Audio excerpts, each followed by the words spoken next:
एक समय की बात है, किसी एक राज्य में हरिशंकर नाम का राजा राज करता था। उस राजा के 3 बेटे थे। उसकी ख्वाहिश थी कि वह उसका सबसे काबिल बेटा उसकी राजगद्दी संभाले, लेकिन वह इस बात लेकर संशय में था कि तीनों में से किसे वह अपना राजपाट सौंपे। एक दिन राजा को एक तरकीब सूझी। उसने उसी समय अपने तीनों बेटों को बुलाया और कहा, बेटे, आज मैं तुम सबसे एक सवाल पूछता हूं। अगर तुम लोगों के सामने एक गुनहगार खड़ा हो तो तुम उसके साथ क्या करोगे? इस पर राजा के पहले बेटे ने कहा, उस अपराधी को सजाए मौत दी चाहिए। वहीं दूसरे बेटे ने कहा, गुनहगार को कालकोठरी में बांध देना चाहिए। जबकि तीसरे बेटे ने कहा, पिताजी, हमें उसे सजा देने से पहले इस बात की जांच करनी चाहिए कि उसने सही में अपराध किया है या नहीं। उद्धरण चिन्ह। इस पर राजा के तीसरे बेटे ने सभी को एक कहानी सुनाई। एक राजा था जिसके पास एक बुद्धिमान तोता था। एक बार उस तोता ने महाराज से कहा, मुझे अपने माता और पिताजी के पास जाना है। राजा ने उसकी बात नहीं मानी, लेकिन तोता ने हार नहीं मानी। वह लगातार महाराज से जिद करने लगा कि मुझे माता पिता के पास जाने दें। अंत में राजा ने तोता की बात मान ली और कहा, ठीक है, तुम अपने माता पिता से मिलकर आओ, लेकिन वहाँ ज्यादा दिन नहीं रुकना। राजा ने तोता को केवल 5 दिन की अनुमति दी और कहा, तुम 5 दिन में अपने परिवार वालों से मिलकर लौट आना। इसके बाद तोता 5 दिन के लिए अपने माता पिता के पास चला गया। छठे दिन जब वह राजा के पास लौट रहा था तो उसने सोचा कि क्यों न वह महाराज के लिए कुछ उपहार ले लिया जाए। फिर वह पर्वत की ओर निकल पड़ा।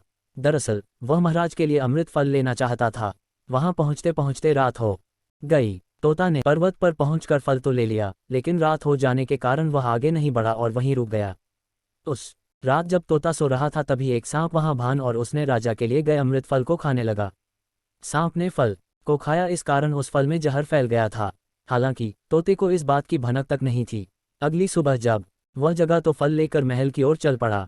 जब वह महल पहुंचा तो खुशी खुशी सीधे राजा के पास गया और कहा, महाराज, मैं आपके लिए यह अमृत फल लेकर आया हूं।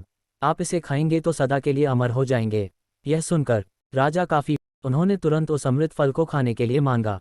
इस पर एक मंत्री ने कहा, जरा रुकिए महाराज, आप इस फल को बिना जांच किए कैसे खा सकते हैं?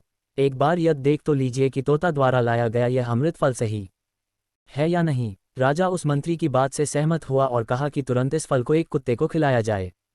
राजा का आदेश पाकर सैनिक ने फल का एक टुकड़ा कुत्ते को खिलाया। फल खाते ही कुत्ते की मौत हो गई। यह देख राजा गुस्से से आग बबूला हो गया।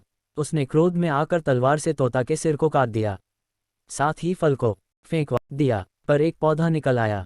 यह देख राजा को लगा कि यह उसी जहरीले फल का पौधा है। उसने सभी को आदेश दिया कि उस पेड़ का फल कोई नहीं खाएगा।